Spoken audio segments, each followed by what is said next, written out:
রাত তখন 3:30। বিশ্বজুড়ে তখনও চোখে ঘুম, কিন্তু ইন্টারনেটের অলিগলিতে শুরু হয়েছে আগুন। এক ঝলক ভিডিও। ইসরায়েলের প্রতিরক্ষা বাহিনী তাদের অফিসিয়াল হ্যান্ডেল থেকে পোস্ট করেছে এক চিত্রচিত্রিত বার্তা, ইরানের সম্ভাব্য হামলার পরিধি। কিন্তু ঠিক সেখানেই চমক, ভারতের উত্তরাংশে জম্মু ও কাশ্মীর অনুপস্থিত। সেই স্থানটা বোঝানো হয়েছে পাকিস্তানের অংশ হিসেবে। ঠিক তার পাশের রক্তিম বৃত্তে চোখে পড়ে একটি পরিচিত দেশ, বাংলাদেশ।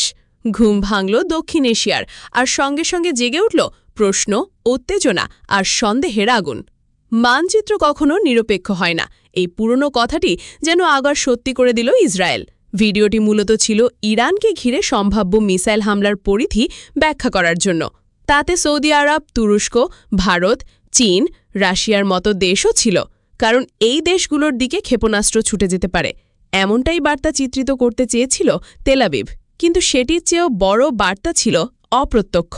ইসরায়েলি ডিফেন্স ফোর্সের এই ভিডিওতে ভারতের একটি বিকৃত মানচিত্র ব্যবহার করা হয়। তাতে কাশ্মীরকে ভারত থেকে আলাদা করে দেখানো হয় পাকিস্তানের অংশ হিসেবে।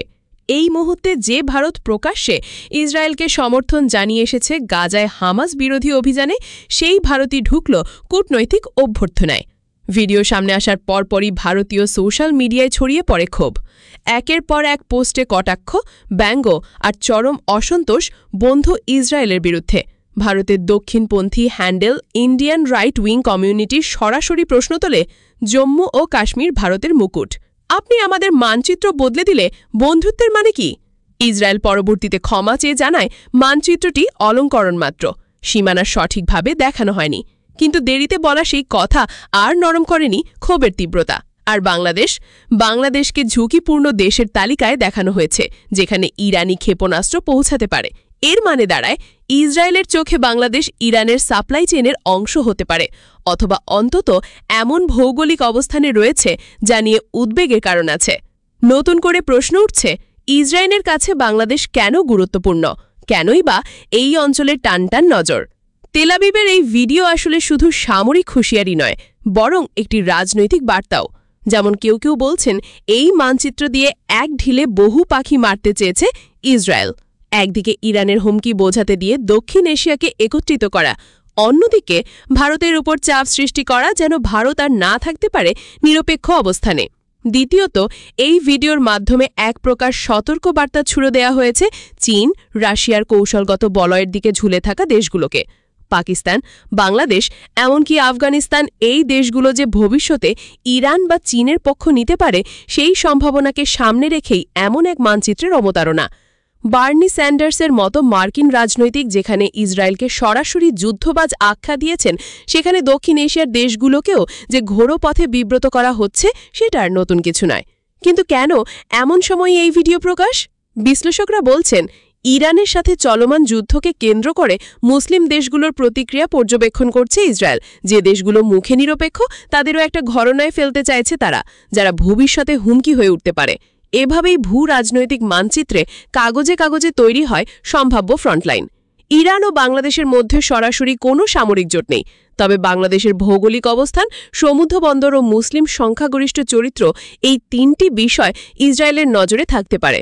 বিশেষজ্ঞদের মতে, গাজায় যুদ্ধ তীব্রতর হওয়ার পর মধ্যপ্রাচ্যের মুসলিম বিশ্বের একাংশ যেমন ফুঁসে উঠেছে, তেমনি দক্ষিণ এশিয়ার কিছু অংশে, বিশেষ করে বাংলাদেশের মতো দেশে, ইসরায়েল বিরোধী মতামত তীব্র হচ্ছে। ইসরায়েল এই পরিবর্তন পর্যবেক্ষণ করছে, তাই বাংলাদেশের নাম এই হুমকির ম্যাপে উঠে এসেছে। তবে এটাও গুরুত্বপূর্ণ যে বাংলাদেশ সাম্প্রতিক বছরগুলোতে চীন ও তুরস্কের সঙ্গে প্রতিরক্ষা ও বাণিজ্যিক সম্পর্ক জোরদার করেছে। একই সময় ইসরায়েলের সঙ্গে সম্পর্ক স্বাভাবিক করার কোনো উদ্যোগ নেয়নি, বরং বাংলাদেশের আইন অনুযায়ী ইসরায়েল ভ্রমণ নিষিদ্ধ। এই প্রেক্ষাপটে ইসরায়েলের তরফ থেকে বাংলাদেশকে ঝুঁকিপূর্ণ হিসেবে দেখানো এক অর্থে কৌশলগত বার্তা, তুমি হয় সঙ্গী, না হয় লক্ষ্যবস্তু। আরেকটি দিক, বঙ্গোপসাগর। এই অঞ্চল এখন জিওপলিটিক্সের নতুন কেন্দ্রবিন্দু হয়ে উঠছে। মার্কিন যুক্তরাষ্ট্র, চীন, তুরস্ক, ভারত সবাই এখানে প্রভাব বিস্তার করতে চায়। বাংলাদেশে তুরস্ক যদি কোনোভাবে নিজেদের উপস্থিতি নিশ্চিত করে, তাহলে তা ইসরায়েলের নিরাপত্তার দৃষ্টিকোণ থেকেও গুরুত্বপূর্ণ হয়ে উঠবে।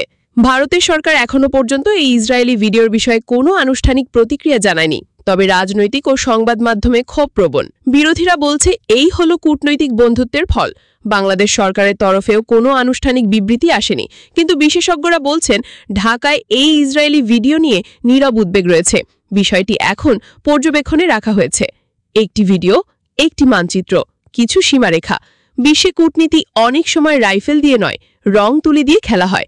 ইসরায়েলের মানচিত্র সেই খেলারই এক ঝলক দেখিয়েছে। জম্মু ও কাশ্মীরকে পাকিস্তানের অংশ হিসেবে দেখানো শুধু ভারতের জন্য অপমান নয়, দক্ষিণ এশিয়ার ভূ রাজনীতিতে নতুন উত্তেজনার ইঙ্গিত। বাংলাদেশকে ঝুঁকির ভৌগোলিক পরিধিতে রাখা এটি মৌন বার্তা। তুমি হয় সঙ্গী, না হয় লক্ষ্যবস্তু।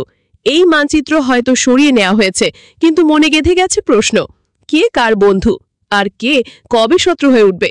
মানচিত্রের এই অঙ্ক কেবল শুরু। পরের অধ্যায় হয়তো হাতিয়ার হবে না রং তুলি, বরং মিসাইল। আর তাতেই শুরু হবে সেই বহুল প্রতীক্ষিত ভূকৌশলগত যুদ্ধ, যেখানে দক্ষিণ এশিয়ার প্রতিটি দেশ হয়ে উঠবে এক একটি দাবার চাল।